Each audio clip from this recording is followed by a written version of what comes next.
Good morning. Welcome to Real Talk with Claudia of Claudia's Door Decor. Today we have Angela joining us from Barrel of Wreaths. Good morning, Angela.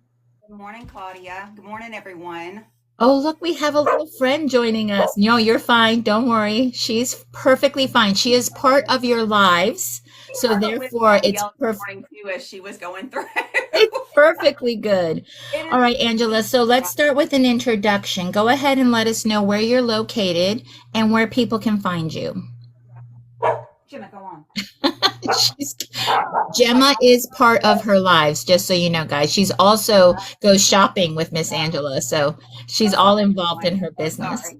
You're My fine. name is Angela Moore. I am with Barrel of Wreaths, and we're out of Franklin, Kentucky, um, right outside of Bowling Green and north of Nashville, just maybe 45 minutes. And where can people find you? I have a Etsy shop, Barrel of Wreaths, and maybe under Barrel of Wreath Design on Etsy. And then also I have a website, barrelofwreathsdesign.com. Everything is listed in my bio. You can go over to my link tree and click on it, and it has my Instagram, my Etsy page, my website, my YouTube page. All of it's listed there.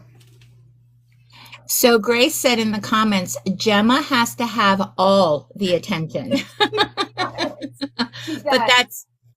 that's all part of this, right? It is. So let's talk about you, your family. Let's talk about your life, basically your day job and stuff like that. So go ahead and talk a little bit about that. By day, I am an administrative assistant at a textile corporate office in Bowling Green. If I say that, I mean, you all know it. I'm sure some of you wear it. so um, I just don't want to say the name of it, but it's an administrative assistant position. The department I work for, we oversee the facilities in Honduras, El Salvador, over in Morocco, just to make sure that they're running smoothly. So that's the department I work under. And then by night, I make wreaths, and it has pretty much turned into a full-time business.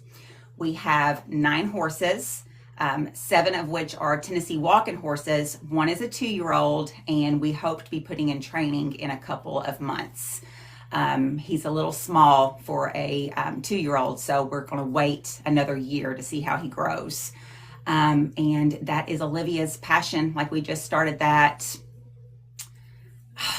She's been riding since she was 2, but we started with the Tennessee walking horses when she was in 7th grade. So she has just fell in love with them. And then we have 4 wild hoodlum dogs. 3 of them are farm dogs outside. And then Gemma, they're all rescues. Like, we are big with rescue animals versus buying them off. I mean, no matter what you do, whether you buy them or you rescue them, a dog needs a home no matter, what you do with them. But we're really big with rescues. Olivia works for a vet's office in Bowling Green, and Gemma came from that vet's office. She was brought in to be euthanized because they said she was aggressive. And while she can be wild and she has her mind set on things that she wants to do, and she will like nibble, but she won't like aggressively bite down or anything. So I think it was just the home environment for her. Um, and then Terry and I, Olivia's 21, and Terry and I have been married. It'll be 25 years this coming May. So, and we met at Amazing. a workplace. So, So Olivia is your one and only. one and only. We were One and lucky enough to only. have her. Yeah. Yeah. So she works at a vet's office and she's only brought home one rescue or all. Just one. Just one. Like, bodily harm. I'm just kidding. We've got 4 dogs already. Like, we cannot bring any more in, and cats are not allowed with all the dogs that we've got on the property. Tanner, our one of our labs, he is not a cat fan. Like, so a cat brought to this farm would not survive the farm life here. So no cats allowed, but just one dog. Okay, so now let's talk about Gemma because Gemma is special in that she loves going to Hobby Lobby. She does. She does. She loves going to Hobby Lobby. She'll go with me to Michael's. She takes off with me to Nashville if I have to go down there and pick up stuff. Um, I think I have like a little bit of a special place in my heart for, I mean, I love all of our animals, but with her, I think it's because of the environment she was in and what almost happened with her. The other dogs don't like her, so she has to stay inside with us. And she's just my girl. Like, she stays by my side. Yesterday, she knew that we were leaving to go to Nashville. Olivia went with me. And I knew I couldn't take her because I was just going to be running in and out of so many places searching for greenery. And she was not happy. She stood at the door and she would look from me to Olivia, from me to Olivia. And Terry said eventually she like did an uh-oh in the house, and she never does that. She was just mad that we left. She barked. I could hear her barking all the way to the car. So She didn't understand. She didn't understand why she couldn't go. yeah, on my days when I had the afternoons off, she is like, oh, it is time. She knows when I work from home, because I get to work from home with my day job 2 days a week. So she knows when I am staying home on Thursdays. Like, she is all about it. All about it. It's so funny. It's basically your day. It's your Yeah. day together. So I get that. Yeah. That is so sweet. All right, so wreath making, okay? How did that start for you? Like, what made you look at something and say, "Hey, I want to do that"? And how did that progress? Well, we all went through COVID in 2020. I may cry, guys. Okay. Sorry. I have a brother. You're Had a brother that was severely handicapped, and he had uncontrollable seizures. So in 2021, me and my mom, I would go and take them stuff, but I was always afraid because of working and being in the public. Our lives here didn't stop because we still had farm stuff. We would still go to horse shows because the state of Tennessee didn't shut down. We would still go to horse shows. We would go out to the farm. Our trainer had broke his ankle at that time, so we would go out there and help ride horses and feed and do whatever we needed to do out there with him. So I was always afraid to go in with her and Wayne because they are so immune, their immune systems just weren't strong enough to handle it. So the end of 2020, Mom said, which she was 82 at the time, let's start making wreaths. I just want to do something together. And I said, okay. So we started going around because it was right after Christmas, all the Christmas sales and stuff. And I have never, if y'all thought you had a shopping addiction for craft supplies, my mom is 10 times worse. I would go over there on the daily after we started getting stuff together, and she would have 3, 4, 5 new boxes from Amazon, Craft Outlet, Trinity Tree, whatever she could find, she would order.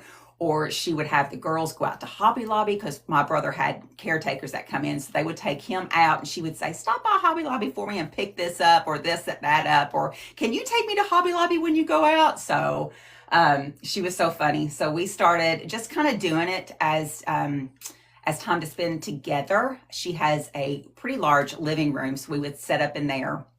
But as it progressed, it became more of Angela doing the wreaths and Mom sitting and dictating what I did and how I did it. Y'all know how older parents are. So we sold a few, and I said, Mom, why don't, because my grandmother always decorated so beautifully for Christmas and stuff. And my mom fell in love, that was her love of stuff too. So I had always encouraged her to do home decoratings for, people in the community, and she would never do it because she would have to leave Wayne at home by himself or with a caretaker, not by himself, but with a caretaker. And she took care of him. Like, he started having seizures when he was 9. So, and when I say uncontrollable, before his first brain surgery, he was having a seizure every 15 seconds, 10 to 15 seconds. So whether they could see him or not, his brain was just functioning, like just firing off seizures. So we she was a little hesitant when I opened up the Etsy shop because she didn't want to pay taxes. She was like, I don't want to get into all that mess. I don't want to get into the business aspect. I just want to make the wreaths. And I was like, well, just make the wreaths. I will sell, what you make, and I'll do it myself. But she has, I can't think of the name. It's an eye disease where she's going blind in one of her eyes. And had started noticing that when I would get the wreaths from her, like there would be too much glue globbed in it, or she wouldn't have enough glue and she would just stick them. I mean, it was just, I was having to go back and fix a bunch of the wreaths. So I just told Terry, I said, I just think, and then my brother ended up passing away in June. And after we started, from not even from a seizures, from a bleed that they couldn't control at the hospital. So, sorry guys, he was 58. But, the doctors had always said that, oh my gosh, I did not mean to turn into such a sappy moment.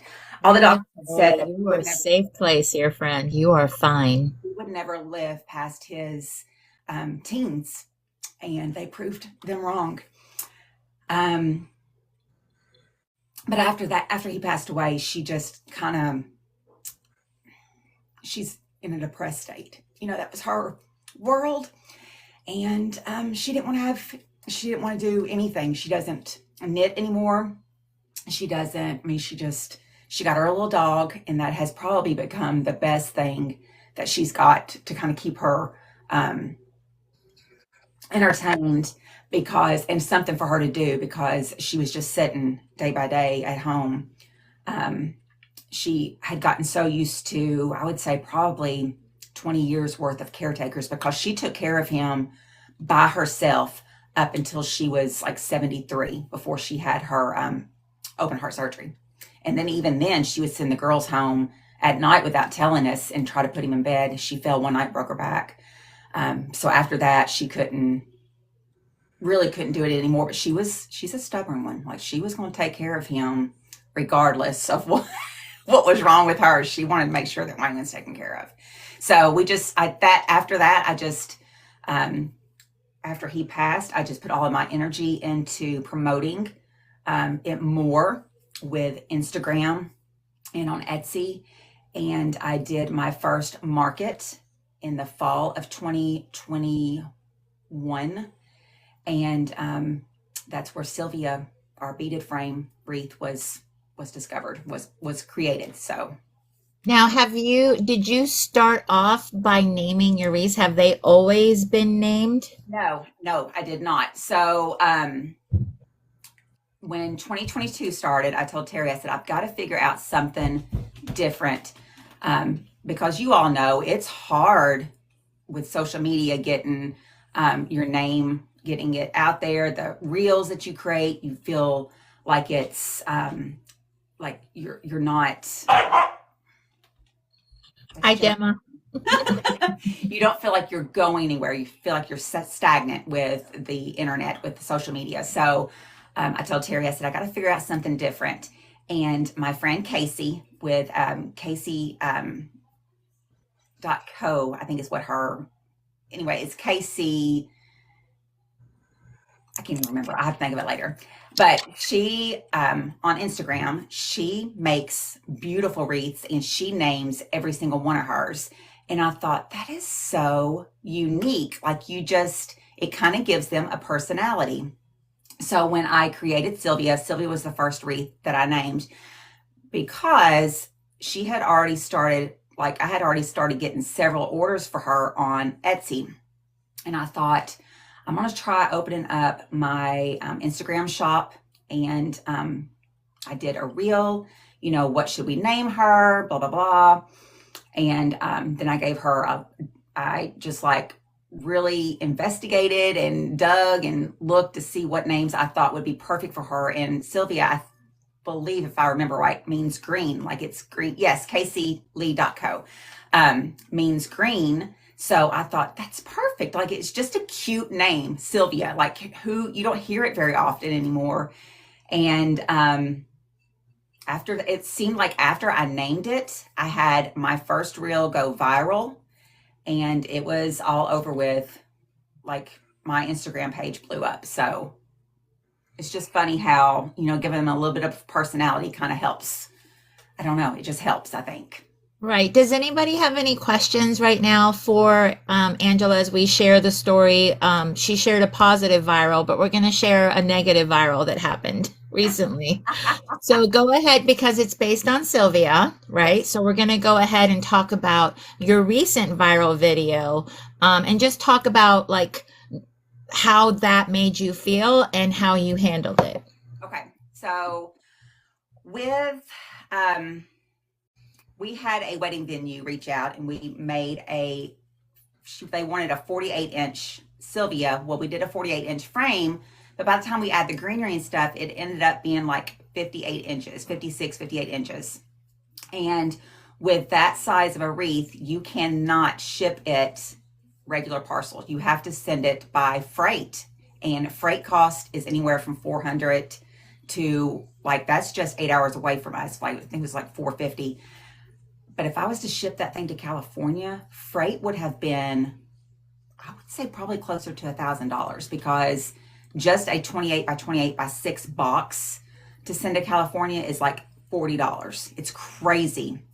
So I always include the prices of shipping into my prices. So I did the wreath. I was again brain working. What can I do to kind of, because I felt like I was getting stagnant again. And I seen a Instagram video. It was a girl making a table, and I thought that is such a good idea for a video explaining why your prices, well, not really explaining, but why you don't have to explain why your prices are what they are. And oh my gosh, I never thought people would be so ugly over a wreath. So by the time I did material and everything, that wreath really, I mean, I've got it priced at 15. It really probably is that's probably on the low end of what I should be pricing it at. So I don't like people attacking other people and stuff on my videos. So those people I just started blocking. Like I just think it's just unnecessary. And then I felt like I needed to do a post explaining why, or a video explaining why it was, the cost is what it was. Probably shouldn't have, but I did. And it's funny that it was just, I felt like I was on the wrong side of TikTok because I had never had a video that went viral because I posted the same one on Instagram. It went viral over there too. But everybody was like, oh, it's beautiful, isn't it? But here it was just like, boom, attack all at once. And I think it's two different types of people. It's two different types of you kind of have to be careful, I guess. Now I've learned you got to kind of be careful what you post, how you post it versus what you post on Instagram, because they're two different platforms. Like it's two different type of people. It's two different audiences, completely different audiences. So the thing that you and I bonded over based on like me watching you is when you would go live, you were still processing all of that. You were still like going through it as you were going live. Things like that bother me. Like I am such a people pleaser, and I am all about customer service, and I bend over backwards, to help their customers and stuff. And I think it's just the way I was raised. The customer's always right. My grandfather used to sell vacuum cleaners, Kirby's. And I mean, it was just instilled in us. The customer's always right. And I was just like, what in the world? What is wrong with these people? You do not talk to people like that. I'm Southern. It's. Did you see what Mary just said? They still pushed you into the FYP. So even negativity on your on anything that you post, the more people comment, doesn't matter whether it's positive or negative, that boosts your algorithm. I know, but it just, oh, it just As hurt messed up my as that heart. is. As tough as it is, it hurt my heart to see, you And know. I'm like, it would be different if it was your customer saying that. But it Right. wasn't. It was People, random people that wouldn't spend that as you wouldn't expect. Like a no. homeowner's not going to get a 48-inch wreath. Right, right. Well, and that's what I had listed in my caption, you know, it's 1500. Yes, but this went to a venue, a wedding venue in Indiana, you know, and I didn't say, well, you spent $1,500 on a wreath. Do you want to buy this $1,500 wreath? I said, that wreath is $1,500. Yes. And, you know, but I didn't mean it to be like I just Well, take it but out of that's the thing context. with anybody that creates. Like Trisha from Twisted Emerald Reese says in the comments, causing a ruckus is the way to go viral on TikTok. Think about the things that go viral on TikTok. No, and that's sad. Like, why does our world have to be that way? But But it regardless, did. guess what? Regardless, it went viral and it got attention and it pushed me over the 10,000 mark on my followers. So that's the only ones that I was worried about. I kept telling myself if there was that many negative people, the negative people were commenting, but the ones that loved it were loving the video, saving the video, following me. So it didn't matter. I was trying to keep that in my back of my mind. It doesn't matter what the haters are saying. People are still loving the video, sharing it, saving it, following you, no matter what. But regardless, we have to remember we're putting ourselves out there, right? And it doesn't matter how we intend it because how people receive it is based on them, not on you. Right. So there's that. But yeah, watching you process all that online, I would be the big sister going, let it go. You went viral. They helped you. Thank you, negative people. When Claudia went viral on Instagram, I was like, oh, these people are so nice. Look at all of them. They love her. And then get over to TikTok and I was like, what the heck is going on? So it was just a shock. It was just a I shock. get it. All right, so here's another story that I would love to share about watching Angela dive into mesh. Yeah. She decided that she found a bunny and was going to make a mesh wreath. So go Right. ahead and share your side, and then I'll share my So side. I am not a mesh person, you guys. I make greenery florals, but they always look like so much fun to make.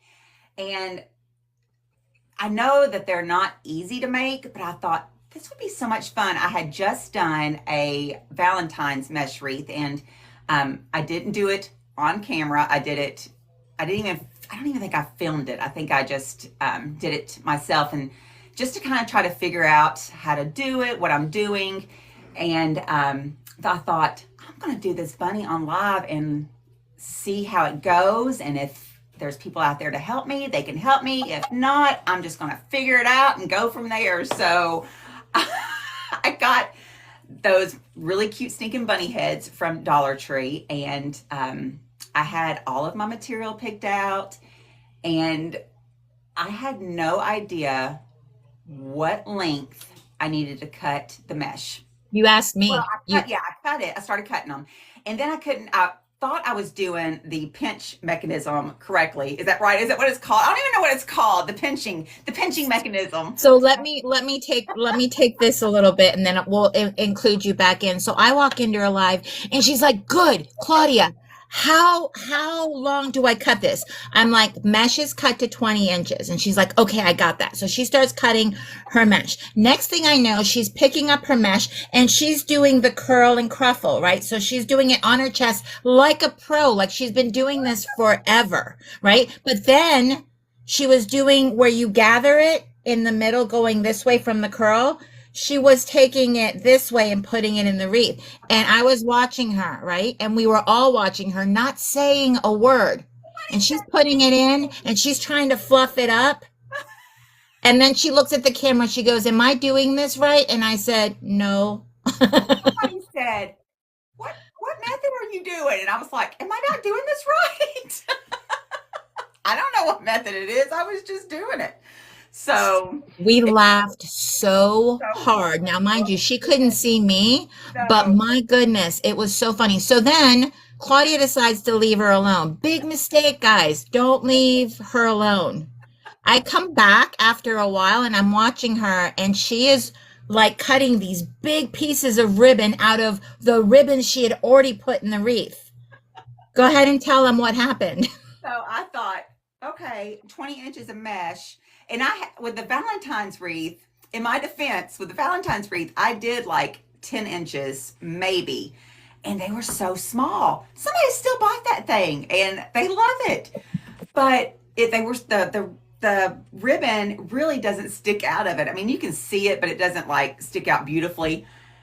So I thought, oh, well, maybe it's supposed to be 20 inches on the ribbon too. So I started cutting the ribbon 20 inches. I ran out of ribbon on one of them. So it was, Well, so then I come back in and I'm like, Angela, what are you doing? She goes, I cut it to 20 inches. Oh my gosh. I was laughing so hard. And I'm like, mesh 20, ribbon 12. and I think I still did them at 14. They were still a little long, but they But were old. 14 actually works. So it's Right. basically the range is like 12 to 14. But guys, this is a funny story. Like I said, she looked like she was confident. Like you would have believed that she was just creating her own style, her own design, which is why somebody asked her. But the caveat to all this is what happened to that wreath? Do you still have it? Went out. Nope. I went out. I did my videos. I did my pictures. I come in. I posted on Etsy because I told everybody I'll post it in the morning because there was several that had said they were interested on the TikTok. And I said on the live, and I said, okay, I'll post it in the morning. I'll post the video once I'll post a reel once it's on there. And I'd be darned if I didn't have that thing posted 10 minutes and I was working on my reels, somebody snatched it up off my Etsy page. It was a return customer, but as soon as she seen it hit my page, she was like, I knew I had to have that. It was so stinking cute. So you got to be quick on the draw to get a wreath, I guess, when you really want it. But that just proves to everyone that you need to trust in yourself and your abilities to try something new. Don't be scared of it and do it live because people know that we're human and they love seeing the human side of you. Right. She sold it based on somebody's support of that creator. Somebody saw that creator be human, and that just connects people. Right. So going live is definitely helpful. Yeah. All right, so you had given me a list of topics that you wanted to share based on your experience. So we're going to dive into some of that stuff, okay? You had mentioned studying your competitors. Let's talk a little bit about that. Yeah. So, when I first started, I would go through Instagram. I would go through Etsy. I would see what the top selling things were, what was popular, what designs everybody liked. Y'all, I hear Gemma outside my door. She's wanting in. What just and to see how they did their reels, their photos, because at first I was putting them on my front door when I did my pictures, and my door is a dark walnut color, so the wreaths really weren't standing out when I would post them. Plus, I have a screen door, not a screen door, but a glass door in front of it. And I would always prop it open to take my pictures, but I could never back up really far to get those pictures. So I would just always go through, look, see how other people were doing their pictures, their videos, how they were listing things. Always make sure, I was always making sure to see when I would go to list something in Etsy, I would actually type it in on my Etsy shopping page to see what popped up. Like if it's a lamb's ear wreath, type in wreath, lambs, and then see what all pops up, or lamb's ear and see what all pops up underneath it for you to choose from, so you know how to list that in your Etsy shop. hashtags. I would always make sure to see what kind of hashtags people were using when they were posting stuff on their pages. Um, just I would always try to just not really copy, but just kind of turn my business decisions based on their what they did, just so it would try to help me grab ground, to get started. So instead of doing our front door that is dark and dreary, I ended up putting screws in the side of our wood barn.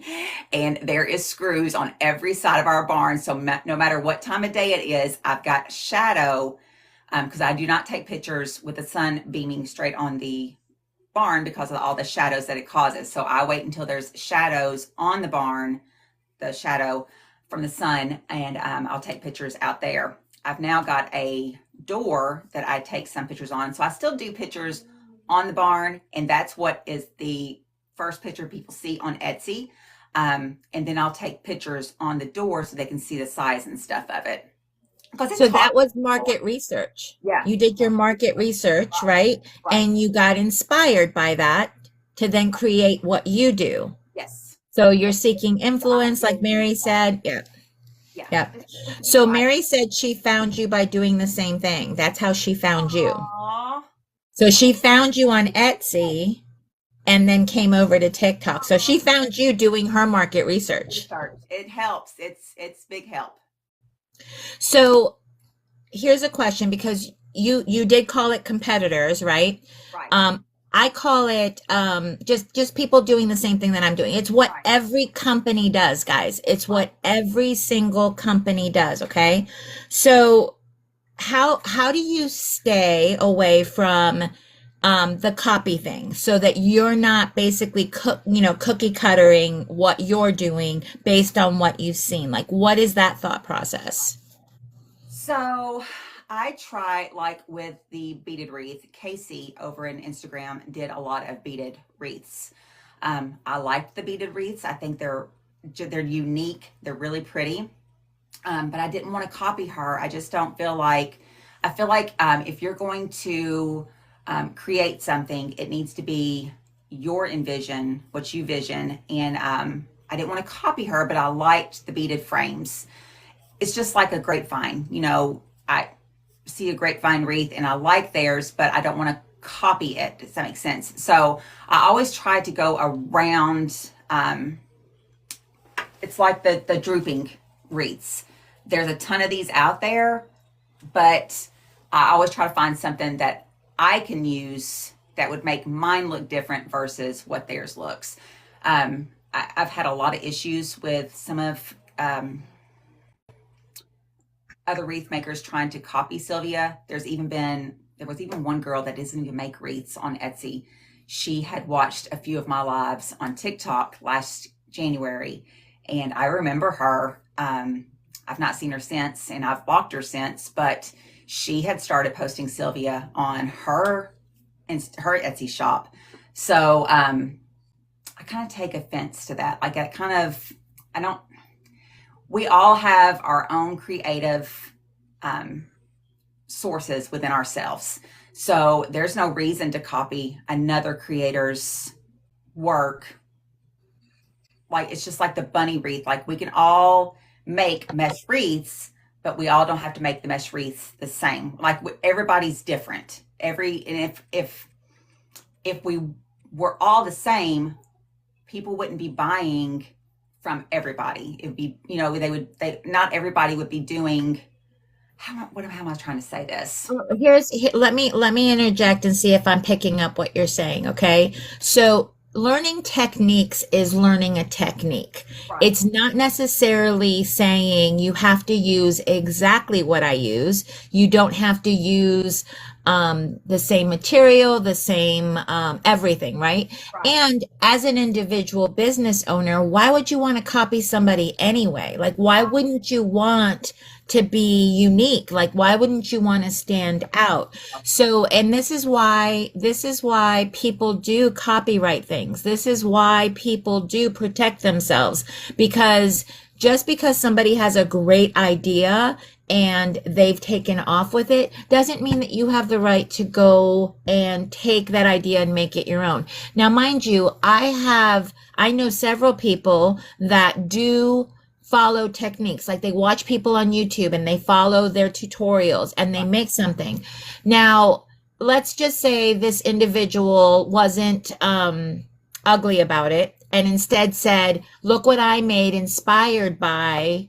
Right. And And that's that is the thing that I always say. Like we had a girl, I don't know if y'all follow Claire over on Instagram. She is so stinking funny.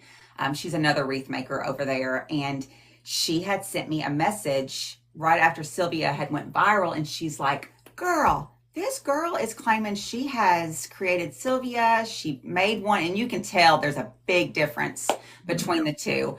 So I sent her a message and asked her to remove the post that, not to remove the post, but to change her wording because she follows me. I mean, she did not create the wreath in that within the wreath community on Instagram. We all know we don't like if we do are inspired, we put we're inspired by so and so. And she was not happy.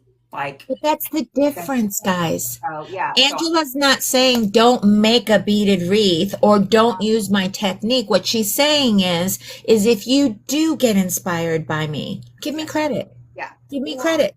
don't copy it. Like, it just don't. And that's where I have become like, I have a fourth material in our Sylvia wreath that I do not share where I get it because I don't want people copying my wreath greenery by greenery. So I get that from a wholesale company. I don't even reveal where I get that from, because I want people to create their own beautiful wreath, their own inspiration, what they think is beautiful. Because no matter, not everybody thinks Sylvia is beautiful. Like there's customers out there that think she's tacky, like they don't like her. And but then there's others that are like, oh, I love that. Find that inspiration for your wreath.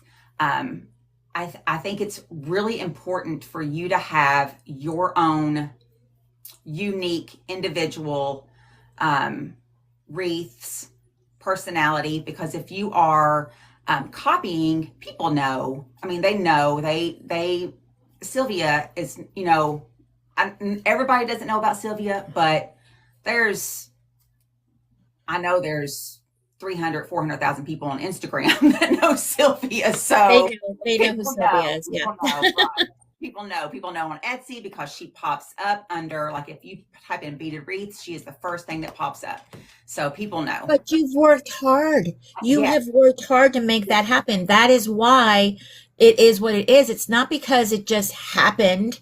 It's right, because you've worked hard. So, Mary in the comments from Wild Zinnia said, a chef never reveals his spices. right, There's a reason for that. right, There's a reason for that. And it doesn't mean gatekeeping. I am so sick of hearing people be ugly and say that people are gatekeeping because they don't share everything. And the truth is, respect Angela. She's making this on her live. You can watch her do it. She's sharing technique with you. She's showing you layering. She's showing you use multiple greenery. That is what you should be picking up, not what exactly are you using? There's a difference. right, right.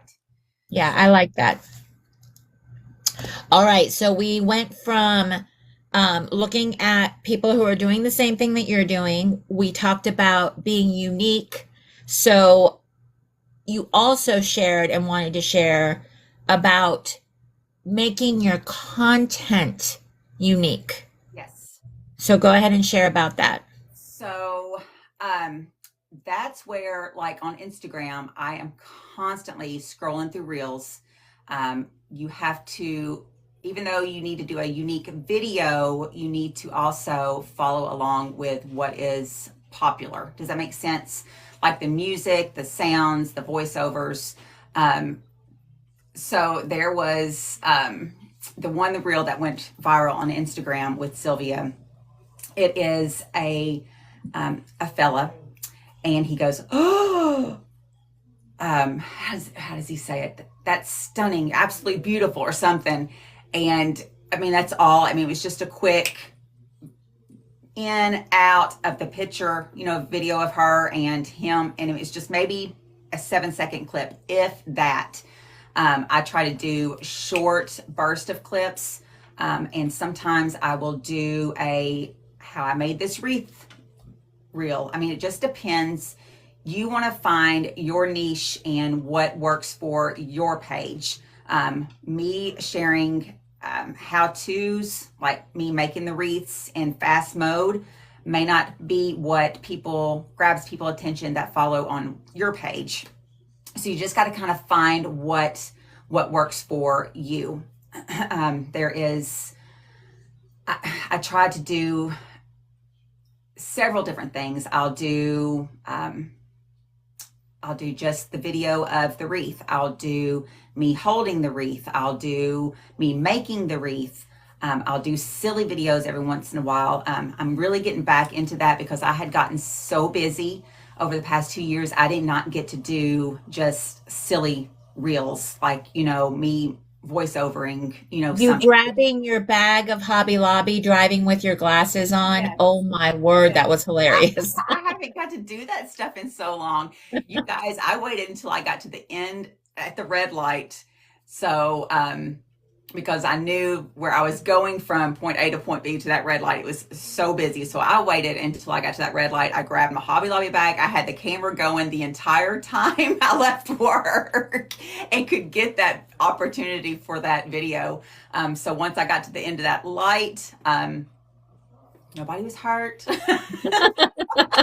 Disclaimer. Nobody was injured or hurt during that videoing.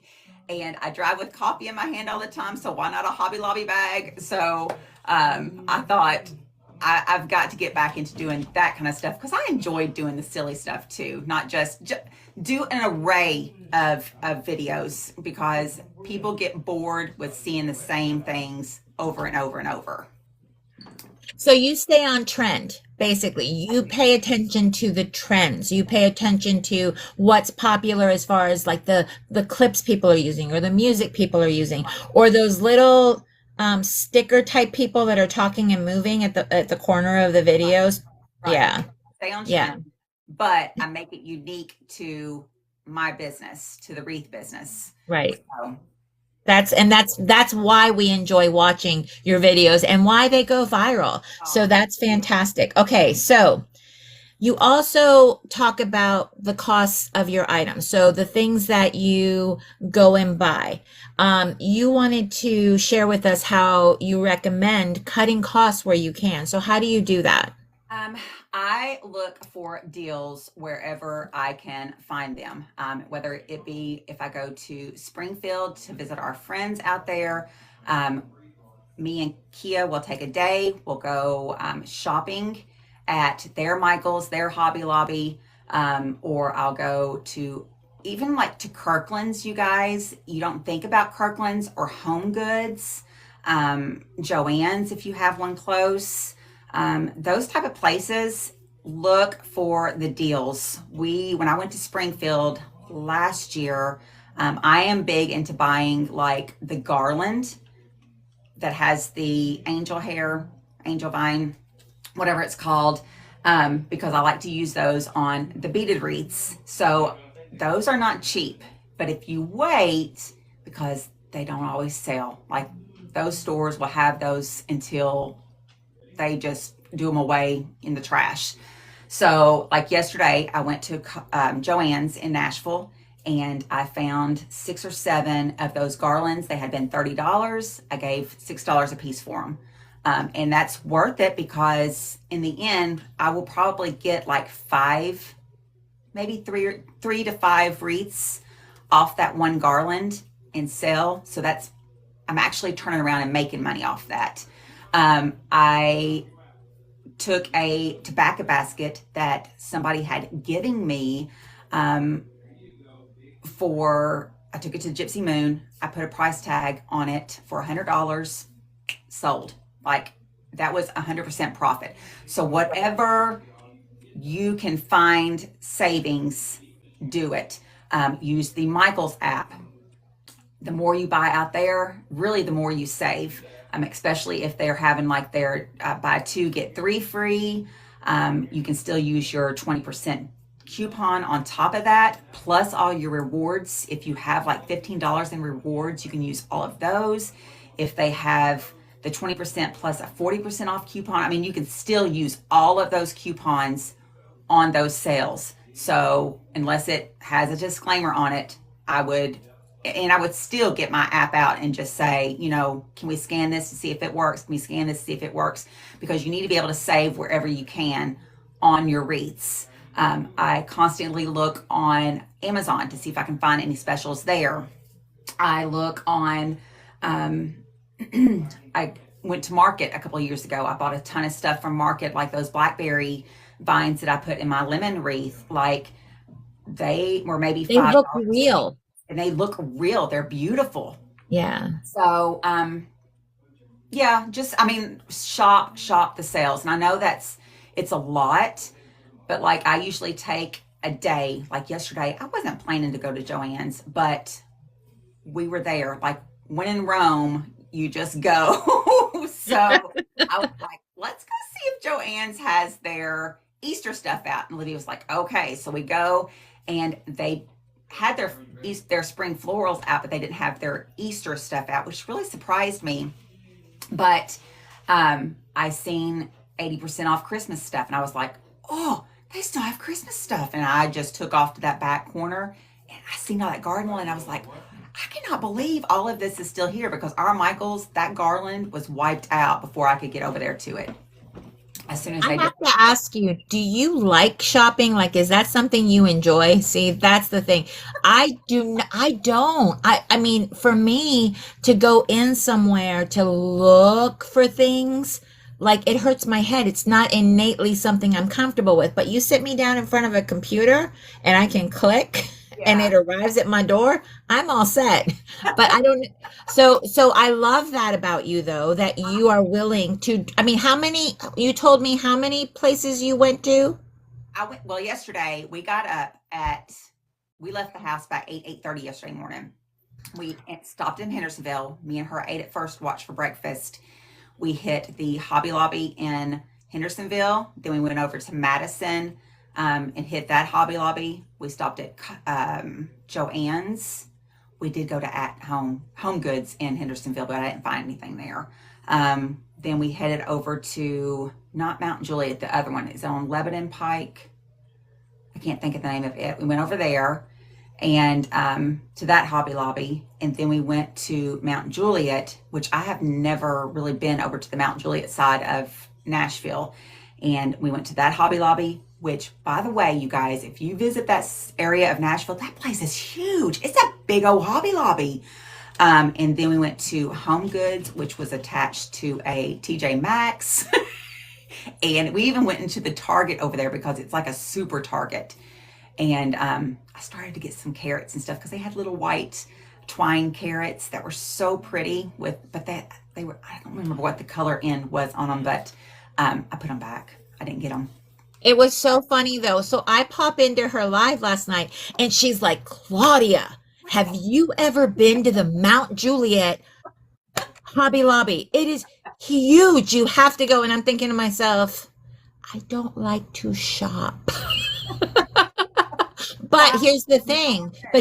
I might meet you there. Like if you're like, hey, I'm headed to the Hobby Lobby at Mount Juliet, I'll be like, yeah, I can meet somebody there. That sounds more fun to me and watch you shop. I am a see it, a visual person. I have to be able to see the things.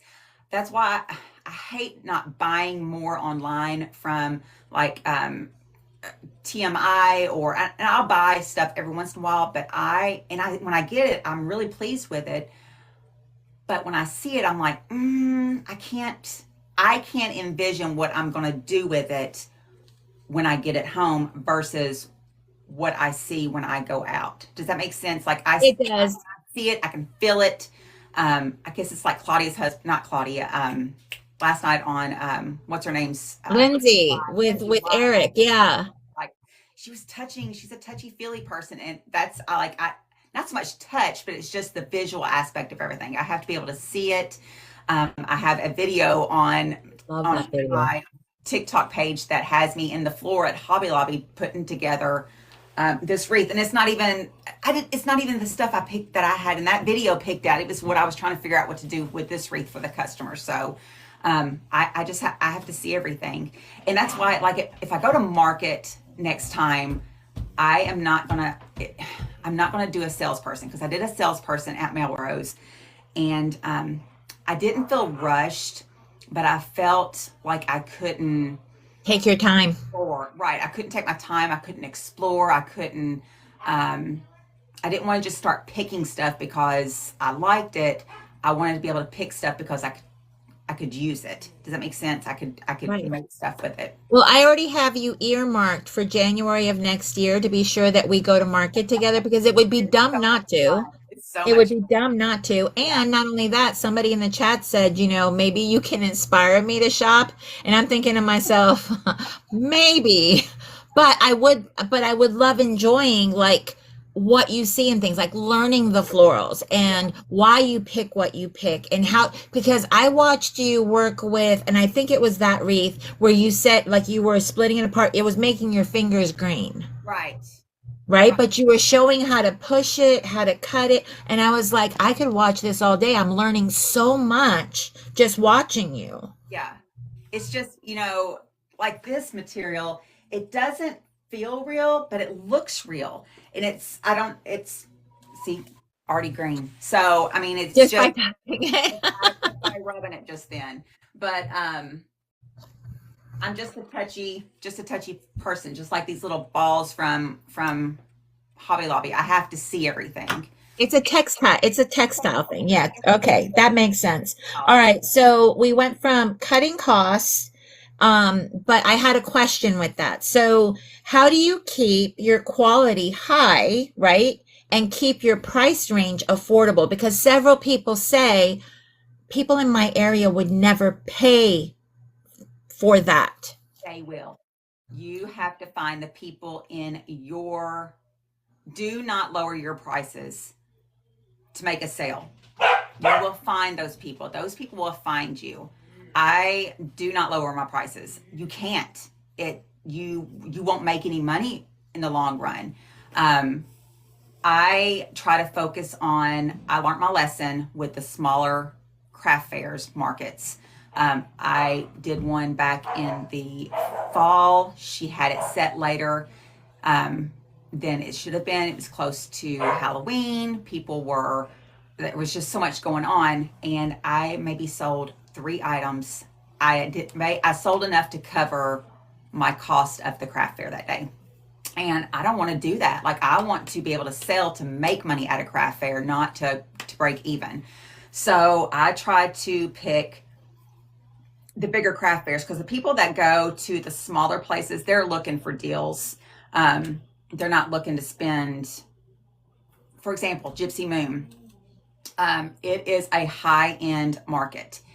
And while granted, I did not have everything priced really high, people go to that particular market to find things that are different, unique.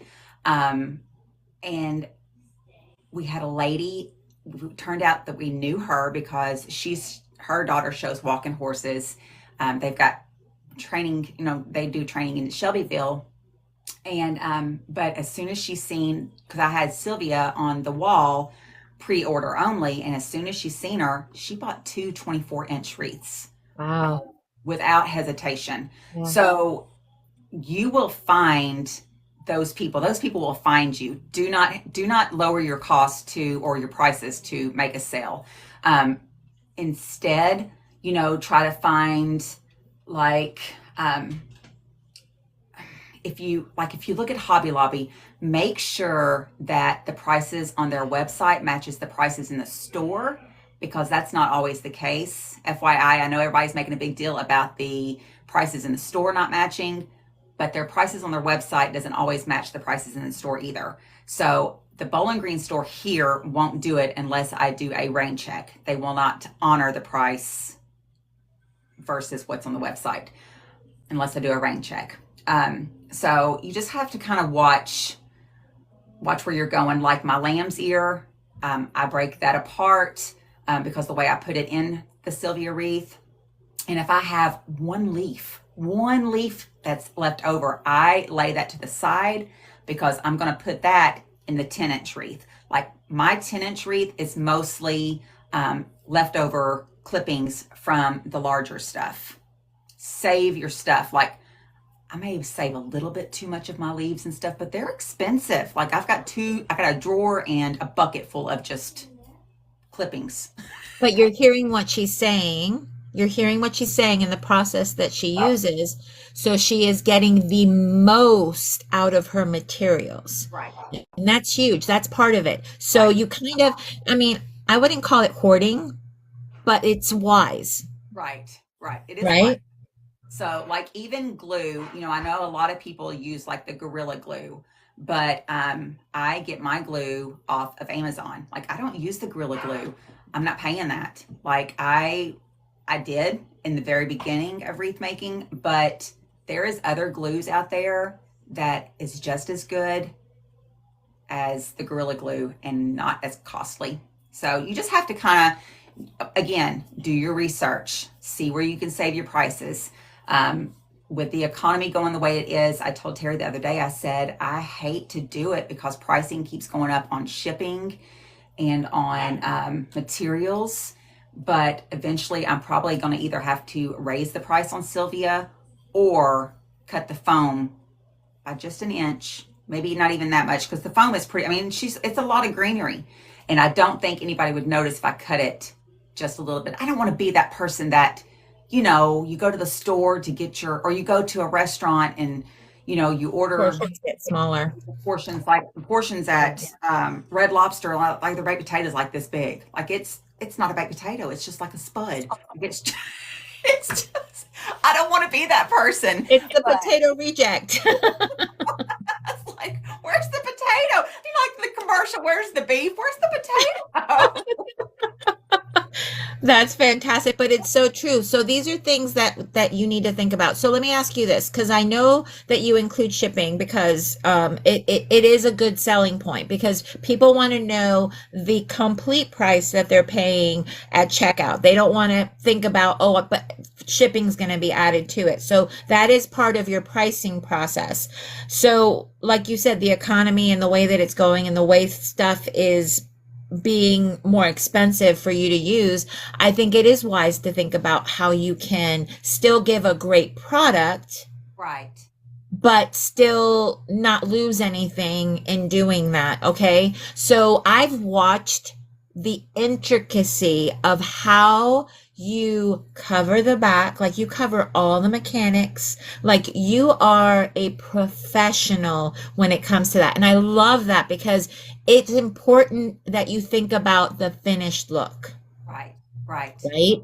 Because that's how you get repeat customers. Another thing that I picked up on is that at your event, you actually say pre-order. So you're not making a bunch of stuff Right. to have it sit around. People have to order it for you to make it and then send it out. And that's what's good about having a signature piece, right? Right. Right. Because Sylvia is probably the most expensive wreath I've got in the shop.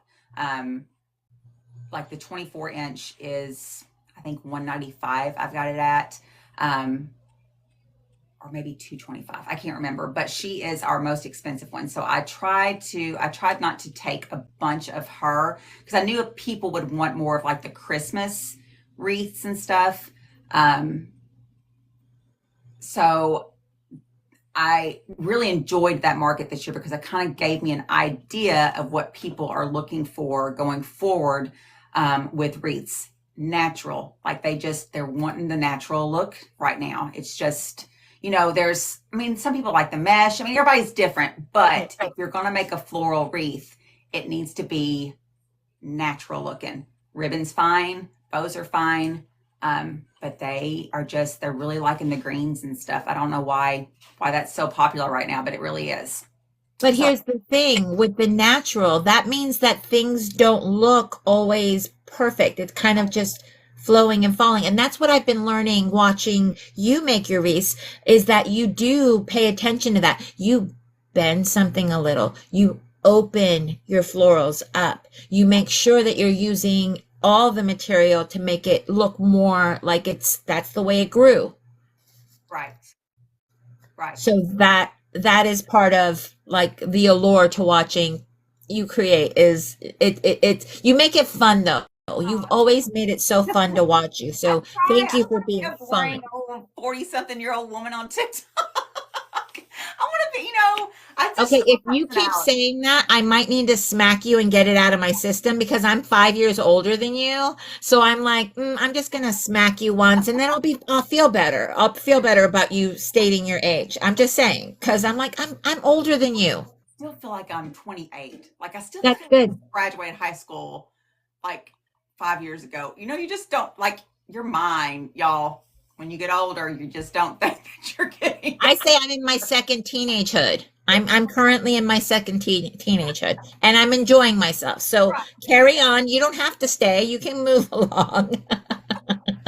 If I'm silly, I'm silly. Like it's just and it's natural. So, sometimes I have those Did you blonde just moments point that at your head and say I it's did. natural? Natural. I have those blonde moments. So, like with the Easter bunny, cutting it 20 inches. Oh my word. Okay. A whole bunch of blonde situations just jumped in my head, and I'm like, Angela, stop, stop, stop, stop. Okay. Okay, so you encourage people to embrace their ideas Right. and don't compare yourself to others. What does that mean for you to say that? Like, don't compare yourself to others, and if you have a good idea, go with it. Right. I mean, everybody's different. If if people wanted the same wreath from the same person, we all would be out of a job. Like everybody is different. Everybody has a different taste on what they want for their front door. Everybody has a different idea of what they like. So if you have an idea, do not think that it's dumb. Like run with it because you never know. That idea could be your Sylvia. I'm just saying, it could be your Sylvia. Like just take it and go. Take it and go. And I have fails all the time still. Like I think like the purple hanging wreath, I ain't sold a one of those yet. I think it's absolutely gorgeous, but nobody has bought it. Nobody. So just, it probably will be made again. What Just- did you name it? Maybe you didn't name it right. well, I probably didn't. I named it Molly Ann because our outside dog, it's a beagle, she would not move for me to take pictures. So I had to take some pictures with her sitting there, which turned out to be really cute. So I named it Molly Ann, but I probably should have named it something else. Maybe just call it Molly instead of Molly There you go. Ann. There you go. Or yeah, that might, I mean, but that's the thing. So that could be the little thing Right. because the wreath is gorgeous, like you said, but maybe somebody doesn't want Molly Ann in their house. Maybe it reminds them of somebody that, bless their heart. Look at Molly Ann and they're like, oh, look at that little dumpy dog sitting there with that ring. No. She's Try it. button, Try but it. You never know if it sells after you take like crop it and take the dog. I'll laugh. I'll be like, that's what it was. See, Molly. poor Molly. That is hilarious. All right, here's something else that you shared, which obviously, if you've seen any of Angela's videos, you know this to be true. She says to record everything that you do for content. So go ahead and share about that. When I record, like I do not, my camera is rolling the entire time I'm in my wreath room making stuff because you never know when you like because I use that content, me creating wreaths to make reels. Like if it's a new wreath, that reel is used to make or that video is made to use a reel. Or there could be moments like, I'll use Gemma every once in a while. She'll be knocked out in the floor while I'm still in here working, or like the picture I posted the other night with the boxes that we boxed up and had ready to ship out, with her laying between the boxes like she had done so much work, or Olivia will jump into it every once in a while, or Terry's in here with me working. I try to share every aspect of my business when I'm in the room creating stuff. When I am on TikTok Live, I go back and I download all of those live videos and I make reels out of those, like just so people can see that's what we do.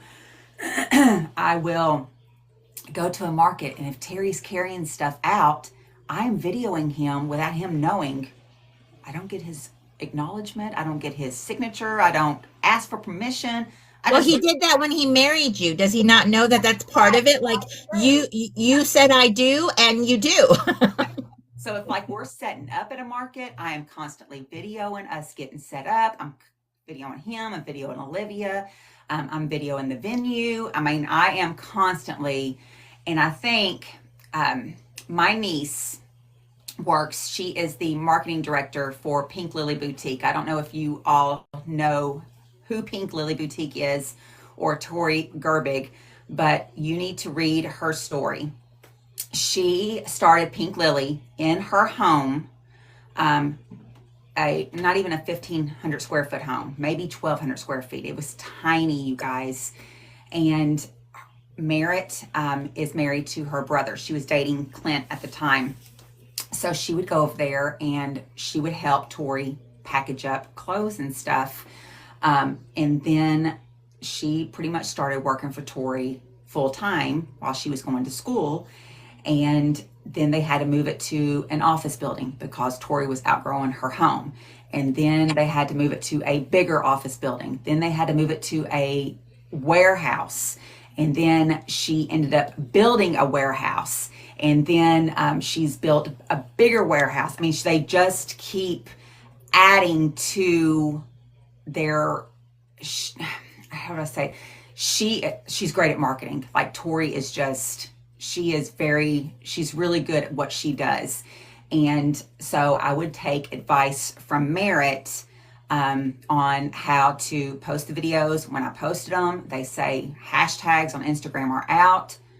Do not believe that. Like, she would tell me, you use every hashtag you've got, all 30, find the most popular in your genre and run with it. Like, do not hesitate posting hashtags, because it kind of, you never know when somebody's going to get on that hashtag, because on Instagram you can type in the hashtag word and it'll pull up videos, pictures, everything. You never know when somebody's going to get on that hashtag and find your video, and it just start, the ball rolling with your business. So I just, I try to take her advice. I try to emulate some of Tori's stuff, not everything, but I don't have models and and everything, but I try to. You do have models. You have your dogs. My dogs and Olivia every once in a while will Olivia every once in a while, yes. but you just kind of, I don't look just at wreath businesses. I tried to look at businesses across the board that have grown, because she is strictly, like, I won't say she's strictly, but because she's opened a Pink Lily store up in Bowling Green, but she is strictly 100% online business, and she just sold it. It is a multi-million-dollar company, and she just sold it to investors in New York, and she stepped down as the CEO. She doesn't oversee it anymore. She just is having fun working there. She goes on their trips when they go to travel to make pictures and stuff, and she's just enjoying being an influencer now. So That's a great story. So definitely look up Pink Lily Boutique to see the story. Because, that's what you're working towards, right? You want to be, you want to sell your business for multi-million dollars and just have fun, being an influencer, right? That's the goal. That would be nice, but I don't know if that's going to happen with wreath business, but you never know. Somebody might say, oh, that's Sylvia. I think I need to. No, I'm just, You never know. You Hilarious. never I know. need to know the recipe. I need to know the recipe. Whatever business you start up, do not give up. Like if it fails, get up and do it again. Keep going. Keep trying. Does that make sense? Absolutely. Because the thing is, I don't call them like mistakes or if you, it's worse to not try something than it is to try something and it not work. Right. Right. Right? So don't limit yourself based on the negative thoughts that can sometimes consume you. Like who's your cheerleader, Angela? Who do you talk to say, "Hey, I'm thinking about doing this. What do you think?" Like cuz we all have that. It's Terry. 100% Terry every time. We've got the Gypsy Moon Market at the end of April, and I'm like, oh, I went ahead and applied for that one in Red Boiling Springs, Tennessee, because I don't know if I will get into Gypsy Moon because they're all juried, markets. And he's like, when is it? It's the weekend after Gypsy Moon. And he's like, Angela. And I'm like, and then there's another one that's coming, Boutique Bazaar is like mid-May. Like it's just a couple of weeks after Gypsy Moon. And he's like, are you serious? Like he like last night he come in here, it was 12:30 and I was still working. And he was like, you've got to go to bed. Like, After midnight, yes, 12:30 a.m. yes, yes, go to bed. And because I'm just Do you just get lost in your room and you just create? Yeah. Yeah, I yeah, can see that. So can I put you on the spot? Do I have permission? Can I come to one of your events to just watch and help? yeah, absolutely. I'd No, love that. I'm serious. And you can say no, like it's really okay because I'm putting you on the spot. But I would love to just get experience or Yeah. to see. And if I have to pay to go in, that's fine. Oh, But absolutely. I just want to see what that type of, because I've never been to a Jord event. It's always the cost of the event that kind of makes me shy, but I know that I will make that back. Like I'm not worried about that. Yeah, absolutely. Like I'm gonna have to have somebody help me with Gypsy Moon. So if you don't have any plans on that Saturday, you What are weekend is it? 26th and 27th Of of April? April, I think. Are you gonna be gone? No, ma'am. I'm putting that in as I am busy that weekend. I cannot schedule anything that weekend because that would be amazing. That would be amazing. Sure, and you won't have to pay because I'm gonna have Terry and Olivia will give me their Olivia will give me her armband because they'll help me Friday night, and you won't have to pay anything. I'll have to make sure to give you the armband in order for you to get into the And market. use me wherever you need me. Like whatever you need me to do, I'm grunt. It I'm there is to learn. it is a fun market. They do it. Awesome.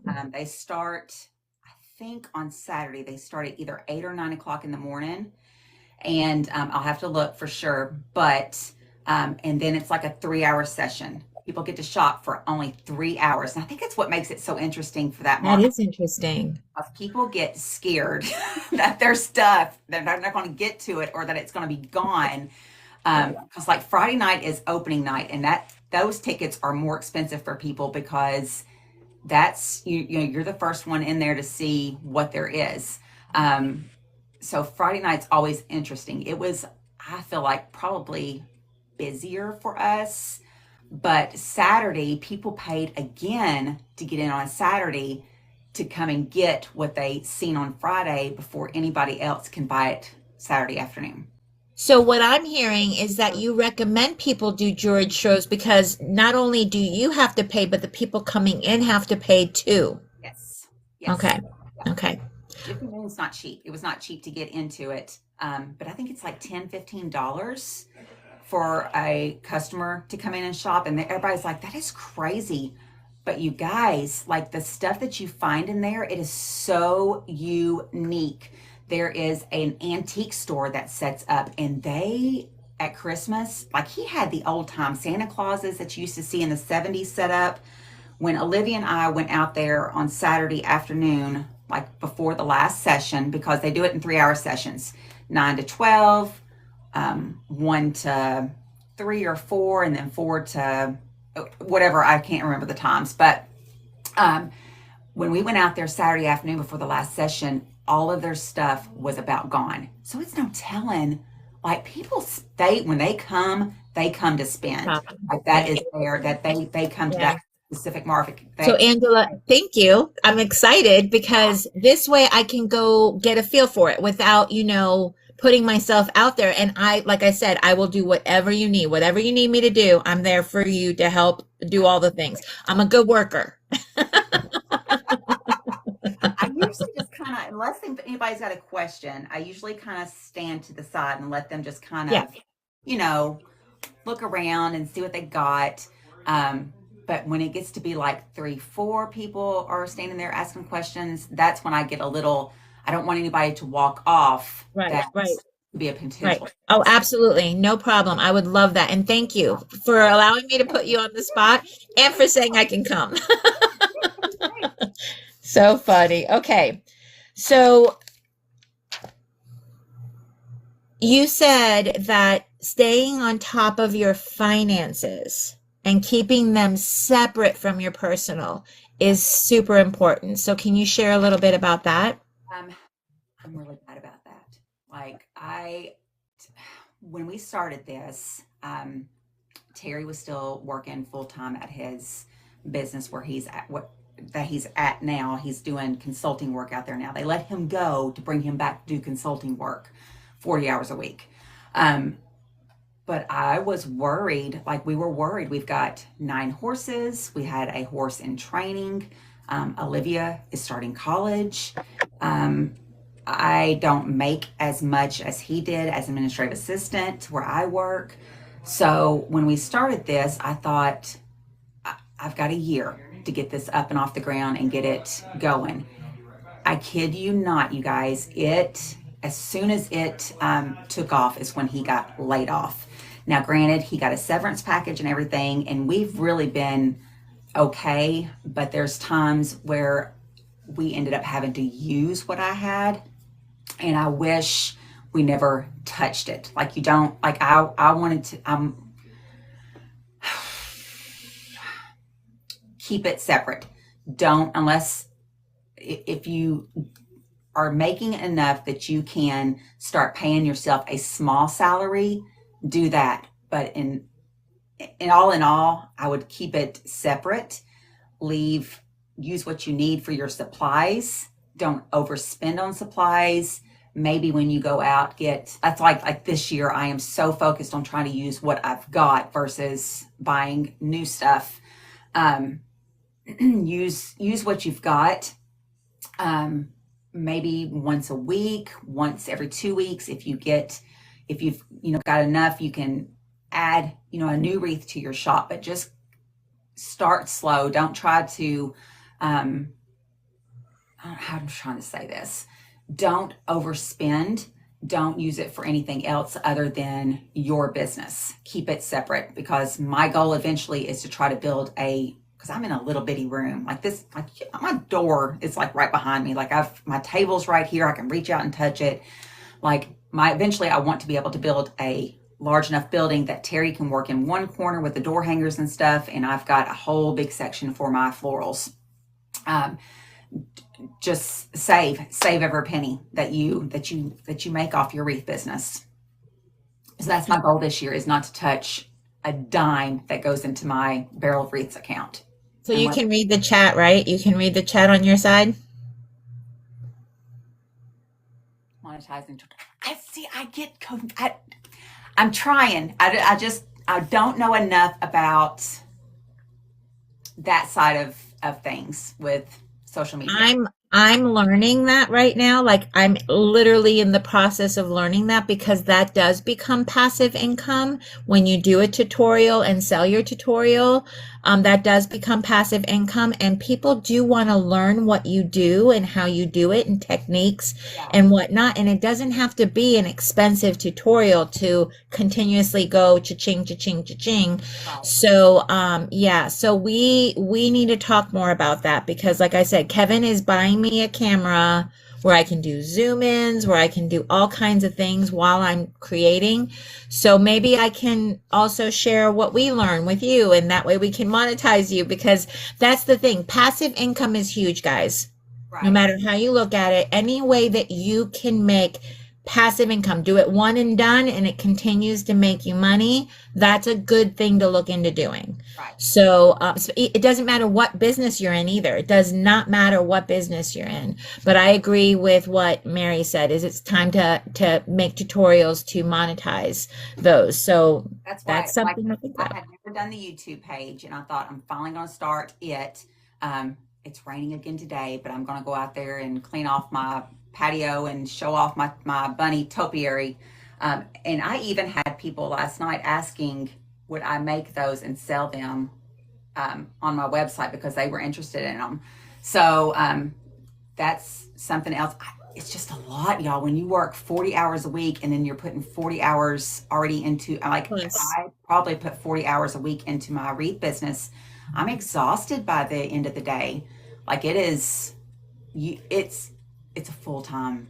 It's from the moment I wake up, I am already starting to plan my reel to post for the day. Like, I post the first reel at 7:30 on Instagram. That seems to always be like the good time to post. I don't know why. Just 7 a.m. 7:30. Yeah.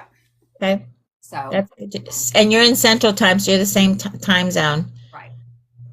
So here's so Misty from Little Luxury said the hustle is real. It is real. It is real. Yeah, That so was we know. laughing at me when I did the news. I had an interview. News crew came out right before Christmas to interview me, and that was, he said, what was the one advice that you have for small businesses? And I'm like, you've got to hustle. Like, I mean, there's no other way to put it. And my husband's like, where did you get that from? And I'm like, like, it's constant. Like, you are constantly working your small business constantly. And I know they get aggravated with me. Like, when we try to go out to dinner and stuff, I try not to do anything, but I mean, I can't help it. I am, y'all, I'm just, I'm probably not wired the same way other people are, but it's a constant. You have to constantly keep going. Like, if a customer messages me during dinner, I am really bad about picking it up and replying. Like, it's just a constant hustle. Sorry, I didn't mean to interrupt you. Go ahead. No, you're good. So you've been in business 3 years now? Is it 3 years? Yeah, 3 years. Okay. So you're realizing that from when you first started till now, you have noticed how each year you grow, each year you learn, each year you figure out what works and doesn't work for you, the business owner. Right. Right. Okay. So they say it takes about 5 years of constant hustle to get your business to where it's actually you know what you're doing, Right. basically. So you're there, you're getting there, you're closer than you were. If I live that long. But No. here's the other part of it, okay? So I opened my Etsy shop in April of last year. That is when I opened my Etsy shop. And I have consistently had that constant thought process on what I need to do, what's the next step, because it's not an overnight thing, guys. You cannot open your Etsy store and No. expect a sale to just happen. That's not how it works. No. So, how was your Etsy experience when you first started listing on Etsy? Were you sending your customers to your Etsy store? I was. So I started with Etsy, and I did do some sales in town, local, that would post on my Facebook page. Then I started my Instagram page, and my first year, I can't remember, it was a little over 100 sales I made between Etsy and local orders. I started my Instagram page, and I went from, well, then I thought, well, I'm going to open the Instagram shop. And I did, but I've had issues. I loved it, but I've had issues since. It's not there no more. I'm having problems with Facebook, Meta. Ugh. They changed something and it really messed everything It up. did. It did. Yeah. So, but between Etsy and my Instagram page, because I was doing both, I had over 500 sales for the second year. So this year I beat the record by another, or this past year I beat the record by another 100 sales. So, the longer your items are on Etsy and the more views, the more sales that you make, the more they recommend your stuff when you post something. Now, the funny thing is, I do not like this 5-star whatever the Etsy star review, because sometimes, and I will I'll message the customers like right now, I am behind on orders because in January I got so many orders that I could not keep up with them. Like it was just, I have been like last night, I was up until 12:30 and I've got 1, 2, 3, 4, 5, 6, 7, 8, 9, 10, 11, 12, 13, 14, 15, 16, 17, 18, 19, 20, like 25. I'm looking 25, 26, 27, 27 orders right now that I've got to get made this weekend and out the door. So most of the stuff Did is you say this weekend? because I'm so behind. Like I am so behind. I I message them and I'll sometimes change the date, but I hate doing that. So I will message them, and a lot of times customers are so understanding. Like they're like, "I understand you are you're a a handmade seller. You don't. It's not Amazon. We know when we buy that we're buying unique handmade items." However, last week I Here we had go. one that she was not so friendly, but it wasn't that hers was. I was behind on. I had put like 3 boxes. I always hardly ever take my stuff to the post office or UPS just because one, we live 20 miles out of town. So on those days that I'm home, I don't want to have to drive 25 minutes to Bowling Green to drop stuff off. So I'll pay the $6 for them for UPS to come and pick them up. And other times I just leave them out there because I don't want to take my lunch break on my regular job to be running. I would rather be shopping at Hobby Lobby than taking orders That's the truth. She does. She'd rather be shopping. than take the orders to UPS because they're still quite a bit of ways down the road. Yeah. So I had put some out and I thought they got picked up. I didn't look to see if I got an email. Then I had a customer message me, "I haven't got my order," and I'm like, that was part of the ones I put outside. Then I had another customer message me. Thank goodness they were all the small Sylvias. Um, so I just told them, "I'll make you a new one. I promise you." I put them out there. But they never got, I mean, I'm assuming we don't have a Ring camera because we're so far out in the county. I mean, we just don't, nobody ever bothers our stuff out here. But if we put the dogs up when it's raining or something, we put the dogs up. We don't let them out because one of our labs will run away because he's scared to death of storms. And I'm assuming somebody thought, Help "Oh, themselves. look, packages," and helped themselves to. And I'm sure they were highly disappointed when they got home and seen it was Or nothing. they sold them. Or they sold them. I mean, So, so can but you the one extend your customer, can you extend your shipping? Several people have said in the chat to make it 3 weeks out. so you can extend your shipping. So if you're running behind, there is a button on the page, like on that customer's page, the order, and you can extend it several days. Like maybe, if you're 2 weeks behind, I wouldn't recommend doing it 2 weeks because then you probably will get a ticked off customer. But I extend it like 3 or 4 days just to give me, and sometimes I will go ahead and print the shipper and have it if I know I'm going to have it ready within a couple of days. Yeah. Does that make sense? That way Yeah. it's not showing that you're overdue. But they've dinged me. I can't tell you how many times on my shipments being late. That's the only thing they ding me on, but it is what it is. What it is. But here's the thing, okay? So I get the star seller being frustrating. Right. Totally get that. People do look at it, not gonna lie, they do. They do. However, you can, and this is the other thing. So you can list your items that they won't get them with, like you can say, this is handmade, so you will not get it before 3 weeks out. Is Right. that something that you don't do because you don't want a customer being like, well, I don't want to wait 3 weeks?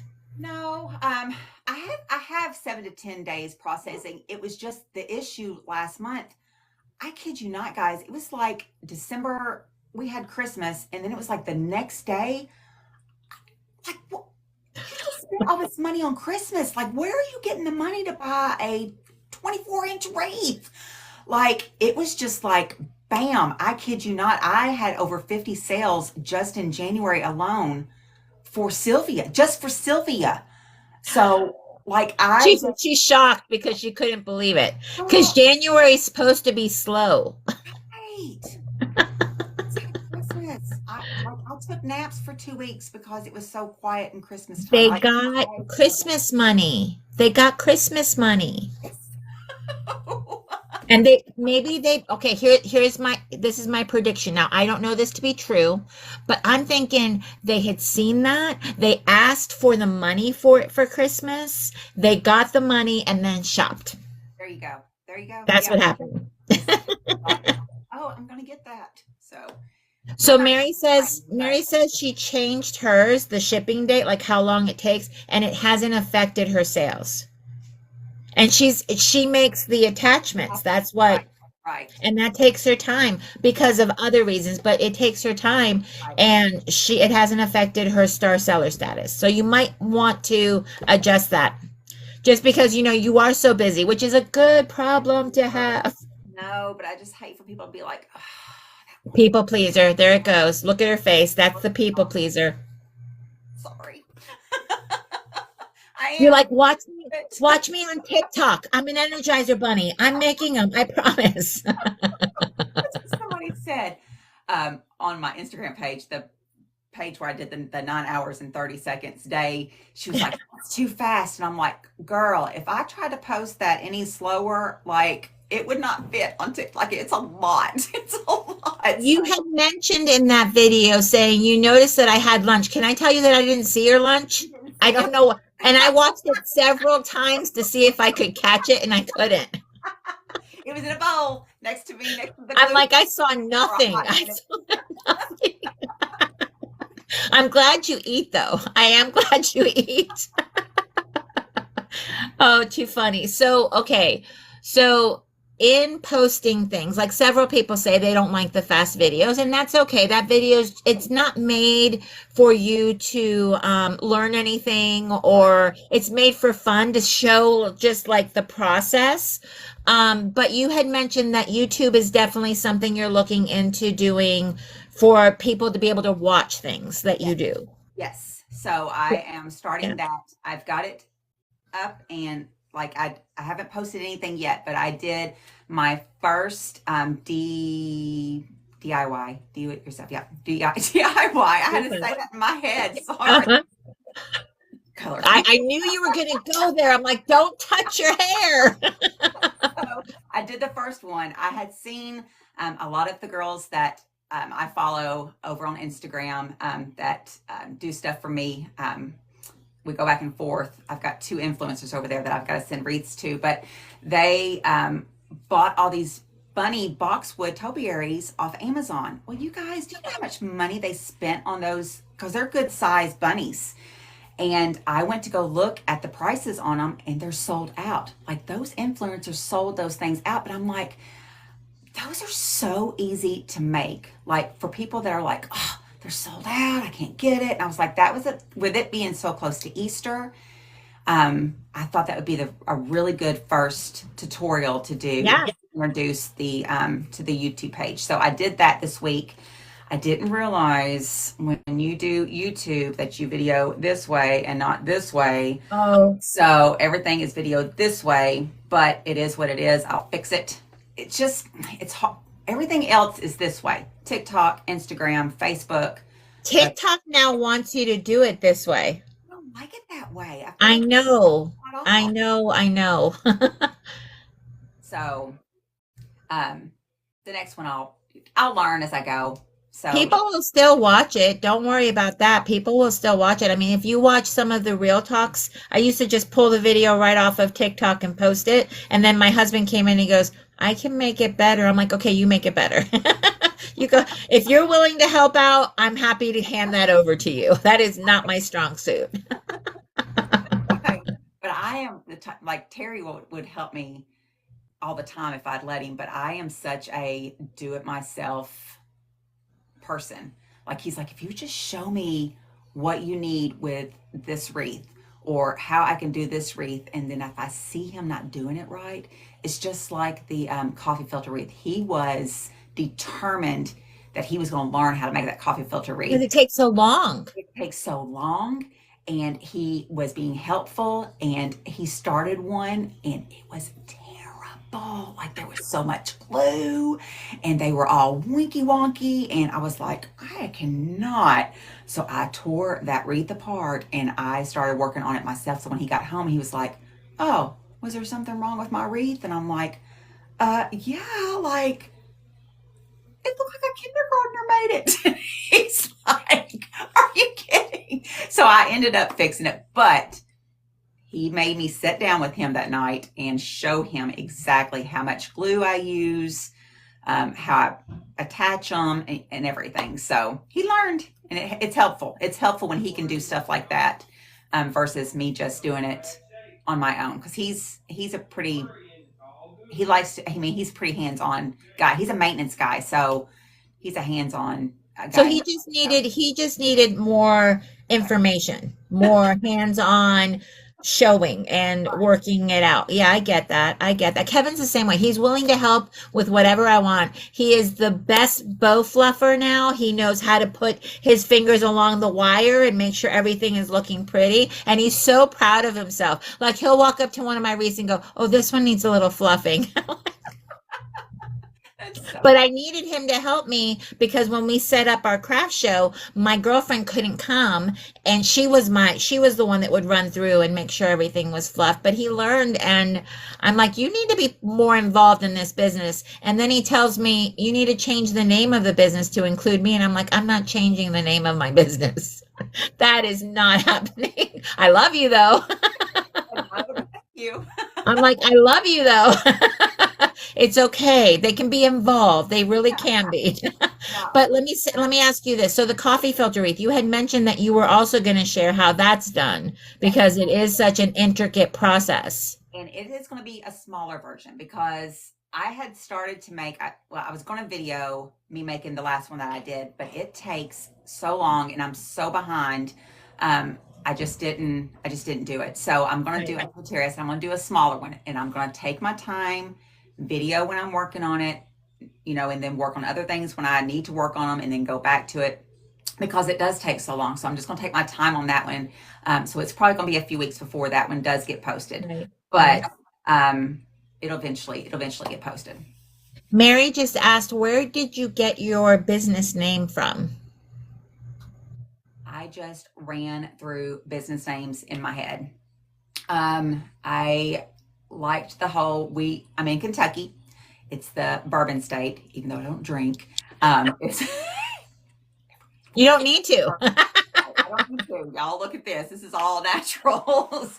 So but we're in the bourbon state, and I just thought it would be so cute to have a barrel part of my name.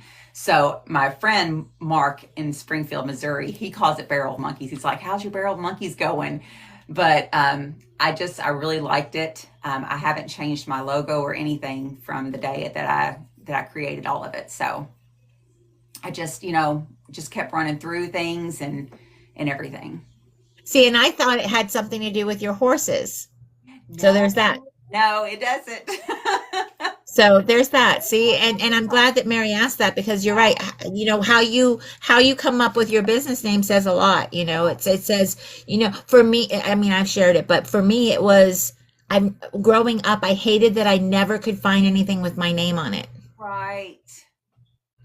So I put my name on my business. And I'm like, okay, I satisfied all that childhood stuff because my sister, her name is Christine. I have a Christine, a Jackie, and a Steve. They could always find stuff in their name. What Olivia was when she was growing up. We could never, because Olivia was unique Yep. back then. It was an old time name. But then the older she got, the more people I realized named their kid Olivia. Yep. But she could never find anything with her name on it when she was little. It would make her so mad. She would go to those Right. turntables and stuff and look for a necklace or something. And And we well, always look like I still to this day look. Remember when Coca-Cola was putting people's names on them? yes, My yes. name was on it. And people, when they found it, they would bring it to me. They We've would got bring it to me. one They that look, we found look. with her name on it. One. And but it fills that childhood empty feeling. Right, right. Mary, don't rub it in. She's like, I never had a problem with Mary. We don't need to hear that. But I love This that is for the old you. I Bible love name. that Like for it's you. been there for multi-million years, don't you? I'm like, I love that for everybody that had no problem. Like, great for you. Love that for you. Poor Okay, we don't Olivia. need now. Grace popped. Seriously, guys, could you just leave it alone for a second? It's really okay. Okay, so Jenny had the same problem because it's Jennie. I get that. I get I that. get that. So we know that that childhood empty feeling of not finding your name on stuff. So yeah, Our parents that's be different and slap an IE on the end of that name instead of just the normal Y. I So know, right? and then So there's all these that. So now that have all these unique names, like it's gotten really really unique that they'll never have. well, the spelling is always wrong, the Yeah. pronunciation's always wrong. It's hard. I get it. And I don't know, the intentionality behind it is they just wanted to have a unique name, right? Right. Okay, so 2024, we are in 2024. With every year that you've been in business, there's always been goals that you set, to accomplish. And you mentioned that when you said that your first year you had this many sales, the second year you had this many sales, and then you beat that by having increased sales. So for 2024, there are things that you're working on. So thank you guys. Could you share that? Could you share what your goals are for this year? I'm not so much focused on the whole sell goal this year, as much as I am getting my name more out in our local area. Um, I have been so focused on my Etsy sales, my Instagram page, my customers that have found me throughout the US. Um, I realized when I went to the market in Bowling Green in November of last year, nobody really knew who I was. Like they had not heard of me. So that is like one of my biggest goals is to get my name out there more. I'm doing some wreath workshops in Bowling Green. I'm going to do some in Franklin.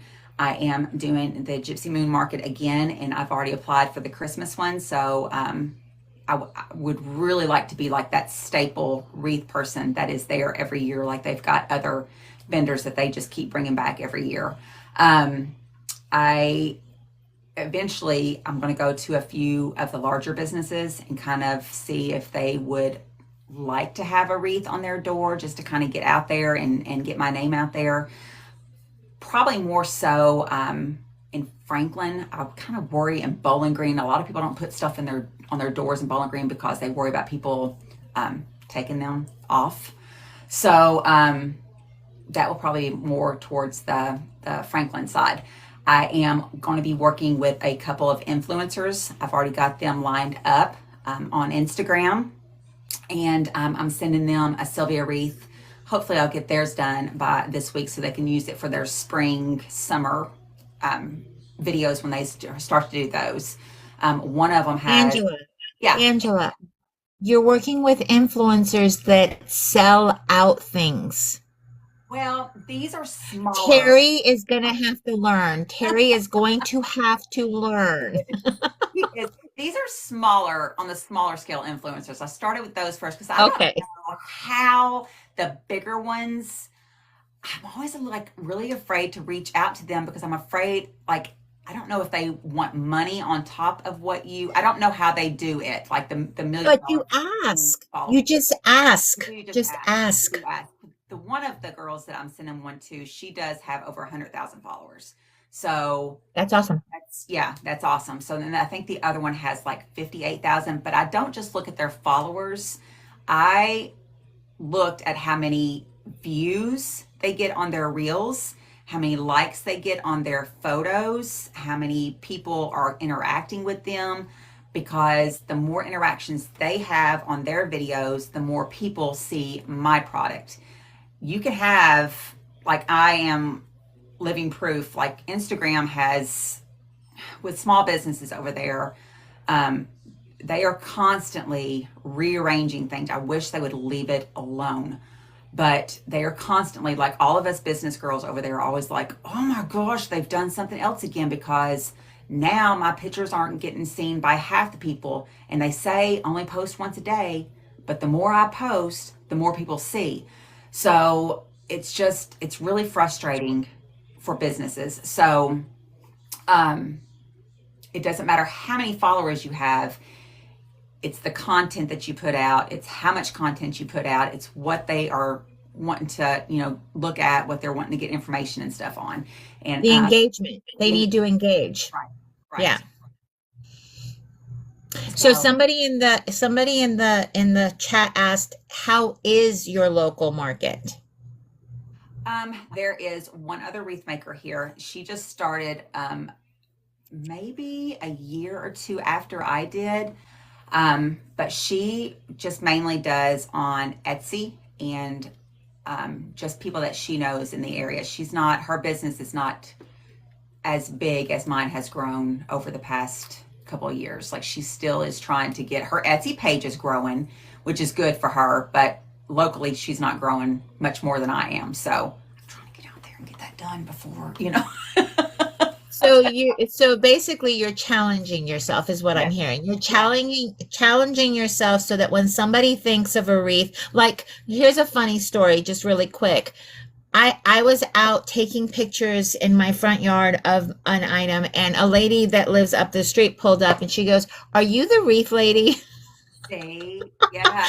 My town is tiny, and of course my neighborhood isn't huge either, but I thought that was so funny that she called me the wreath lady. Well, because there's not, I mean, really and truly, I know that we see a lot on Instagram and TikTok, but there really is not a lot of handmade wreath makers. Like, there's just really not, if you think about it, for as many people that is in the US, across the world, there really is not that many.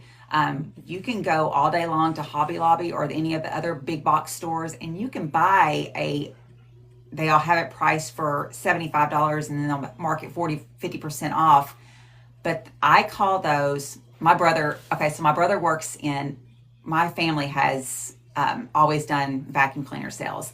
My grandpa started it in Bowling Green in 1968, I think it was, selling Kirby's. And then when he died, my brother took the business over, but he sells recars now. So when anybody brings like a Dirt Devil or one of the vacuums that you can buy at Walmart, he calls them disposable vacuums because he can't fix them. They're not made to be fixed. They're made for you to throw them away and buy more. So that's what I call, like, the big box stores wreaths. They're disposable. One gust of wind and that wreath is gone. I had a customer, she reached out to me on Etsy. She was so upset. She had bought a 24-inch Sylvia, and she was willing to buy another one if she had to.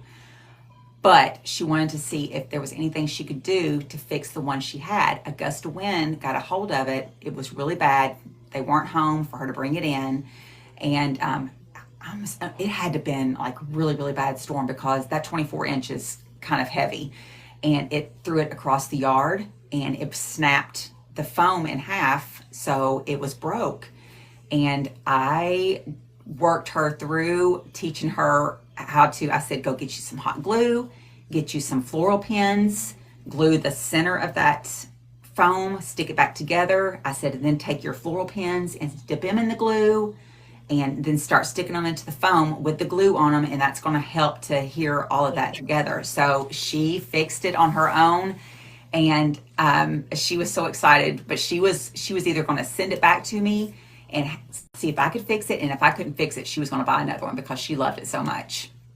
So I you love you pay for what you get. Like if you want the big box store wreaths that are going to fall apart year after year, or they just look terrible, because there's not much in them to begin with, and half the time stuff falls out of them. Like by the time I got home with all this garland yesterday, half of it, a lot of it had already fell off of the garland. So you get what you pay for. You buy a handmade item, it's going to last you for a while. Like my friend Kia, she has stood by me this whole time. She buys every time I post something. She's like, "Oh, I want that wreath." She gets them for her inside of her house, the outside of her house, and she has not had an issue with any of her wreaths since I've been in business. I've not had anybody but call. that helps you. That Exactly. helps you know that what you're doing Right. is good Right. quality Right. stuff, right? Right. So How do you keep things from fading? I get that question a lot. I always send, or I try to send, I got to get some more printed because I've ran out, but I send a card that tells people what to do with their wreaths on a yearly basis. Go to Hobby Lobby, get the spray, spray it on that UV spray it on your wreath. That will help a ton to keep it looking new year after year. Take a damp cloth if you need to and kind of wipe off the leaves if they're cloth. You can I've had people, like my mom used to take some of hers face down into a tub with Murphy's oil. I don't know if I would recommend this, but Okay. she would, like the natural looking stuff, like the greenery, she would put it in the bathtub with Murphy's oil and let it soak and kind of slide that dirt and dust off. You could probably do that with a Sylvia, just as long as you don't like immerse it into the water. I don't think I would recommend it though. But take a damp cloth, wipe the leaves off, take a blow dryer, get all the dust and stuff off of it every year before you put it out. When you start to bring it in, blow dry it off again, to keep Before it. you store it. Yeah. Yeah. Do not store them in the attic. Store No. them in a cool place in your house, Yep. even your garage. But an attic, there is no escape for that heat, and Right. the glue, just it gets soft and melts. Well, So, just like you wouldn't put candles in the attic. You wouldn't right, put wax in the attic. Don't put anything with hot glue in the attic. I agree. I agree. And that's some good advice. So that's how you store them, keep them vibrant and looking good. So here's a question for you, and I don't know if anybody's ever asked you this or had this problem, but I always get asked because it happens. How do you keep birds from nesting in the wreaths? I think it just depends on where you're at. Like, I never have any issues with birds out here, and you would think we would have a ton of birds in the county, but I mean, we do, but I never have that issue. I have heard people say to use peppermint Right. on your wreaths, spray. You can get essential oils and spray your wreaths with that. I would think, like, even red pepper, the smell of it, if you sprinkle a little Red bit. pepper, like I the would, flakes? yes, maybe sprinkle a little bit of it in there, would help, because I know that detours dogs and cats from your landscape. So Right. maybe stuff like that. I wouldn't stick anything in them, because they're just going to perch on that. Snakes, like fake snakes, they say put fake snakes above your door. Like, they don't like the fake snakes.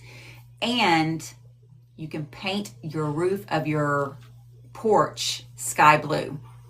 Oh. So they think like that detours them and bugs from your porch. Yeah, somebody said they have an issue with wasps getting into the net, into the wreaths. Oh, that's aggravating. I don't know what Yeah. to do But with those that. are real issues. That's all natural things, though. Right, Those are all, right.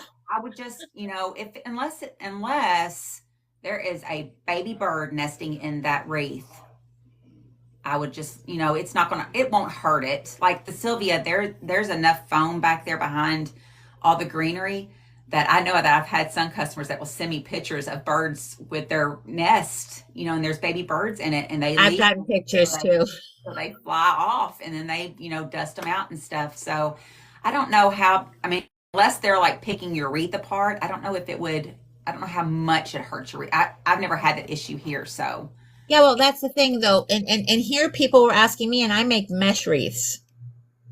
yeah. And I had one lady tell me, you figure out a way that I won't have issues with birds and I'll buy a wreath from you. That's literally what she said to me. And I'm like, but I have a storm door. So what do I do? Just stick a wreath outside and see what happens? That's what I'm going to have to do and see, Yes, test it out. there you go. There you go. But see, I have a storm door too, but I always put my wreaths on the outside of the storm door. I don't. I'm only because, okay, so here, okay, you're going to laugh at me and I fully accept that. But my front of my house literally is sun facing for most of the day. So it's constantly beating on that. So I use my door as a test door. What's going to fade? What's going to last? What's not, what's going to fall apart? Because I can't dictate to somebody where they're going to put their wreath. Right, right, right. So, well, yeah.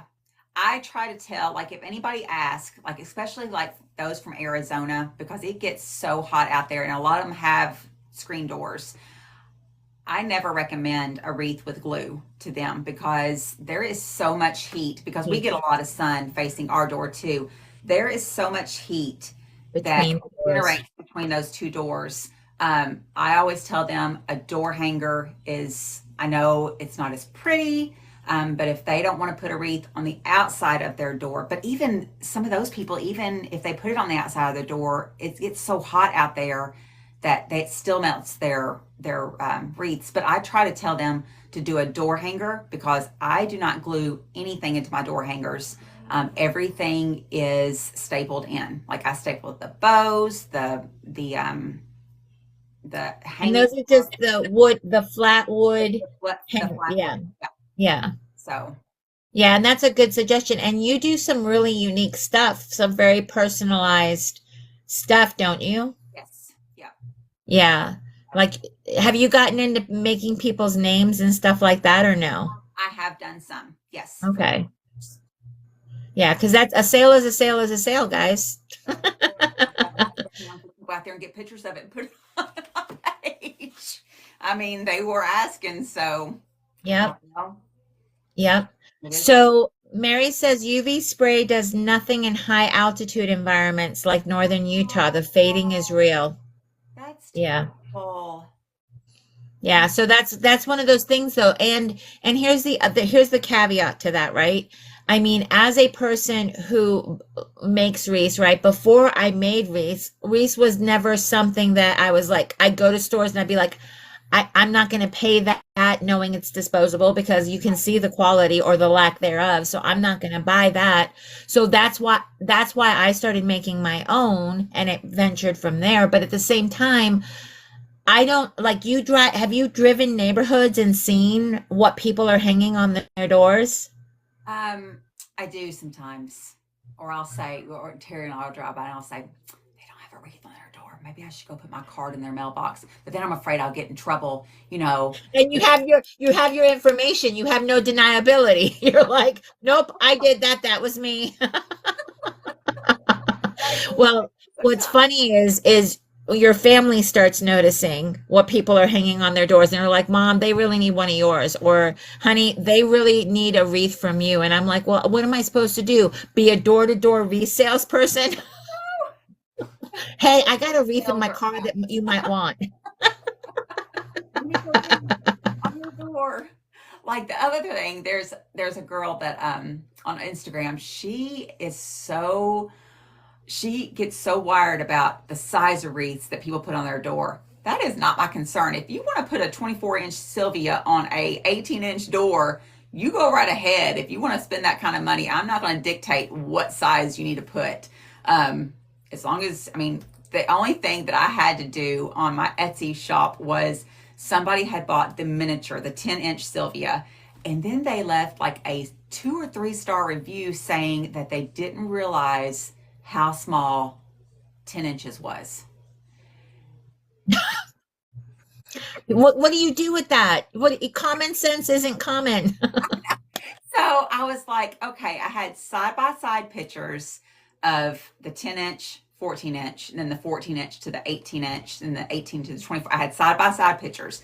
So Did you put the 10 with the 24? I should have, like, I should have, but you can see, like, there's a massive difference just between the 10 and the 14-inch. Right, right. So I had a couple of people that sent me pictures of their 10-inch on their door. So I put them on it and I put a disclaimer in my, which I shouldn't have to do, but I did, that says 10-inch is not recommended for your front door because it is so small. No, but 10 inches perfect for like if you want to put it in a bathroom or in your kitchen or something to accent on your wall. 10 inches perfectly fine for that. Oh my good heavens. And I get it. I totally understand. Do you have a Sylvia wreath made near you that you can show? I have a partial one made. I have been waiting on, my phone is going dead. I forgot to plug it in. I have my eucalyptus that it just arrived. That's who was the dogs were barking at. But I got a partial. Yeah, I want her to show us her basically her bestseller. This is her bestseller. A partial. It's not completed. There Right. is still a ton missing here in the middle, but this Right. is the gist of it.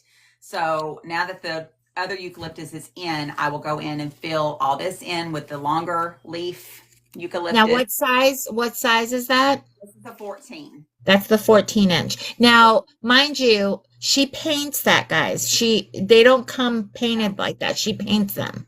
I do this color, the espresso, I stain black, which really I don't see a whole lot of difference between the espresso and the black, but people like the black. And I spray paint white because the beads do not come off. This is all formed together when I buy this. And I leave it natural. Now the natural is the cheapest because I do not have to do anything with it. It's already, these come in a natural color bead. So What I don't, size beads did you have to use for your 48 inch? Because you made that one. we went to Hobby Lobby because everything I found on Amazon was too small. It was this size bead. It wasn't any bigger than this. So we went to Hobby Lobby and I broke apart two 24-inch wreaths to make that. So I'll have to, if I make many more of those, I'll have to probably find a different Supplier. supplier Yeah. over in China somewhere off of that website. What's it called? Ala something. I don't know. Alice something. Yeah. Angela, thank you so much for taking time this morning to join me. I enjoyed this. So if I ask you to do something like this again, it won't scare you? No. I was She worried, but she kept saying, Claudia, you're going to interrogate me. What questions are you going to ask me? I said, actually, you're going to give me the topics, and that's what we're going to talk about. this went by fast. Like I can't believe how quickly this all went by today. Yep, it's been 2 hours. So Yeah. you guys heard it here, and I have video proof that I get to join her for Gypsy Moon. So be on the lookout for some behind the scenes TikTok content. Or something. Yeah. Definitely. So I appreciate you so much. You guys have a wonderful Saturday, and we'll see you around TikTok, okay? Bye, guys. Bye. Bye, Angela.